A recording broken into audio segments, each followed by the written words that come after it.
visiems pacientams po danties šalinimo ar implantacijos duodu sukąsti va tokį sterilų tamponėlį.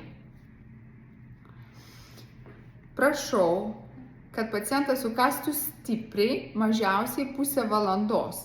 Ir jokių spjaudimų, seilių, burnoje būna tik seilės, jas reikia ryti.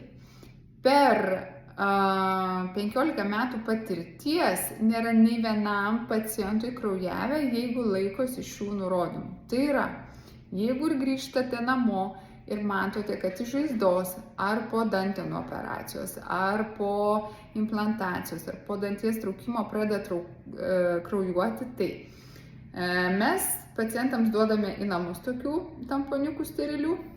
Tai ką reikia daryti? Tai yra užsidėti ant žaizdos ir laikyti tiesiog 30 minučių stipriai sukandus, nekalbėti, seilės ryti, jokių spjaudimų.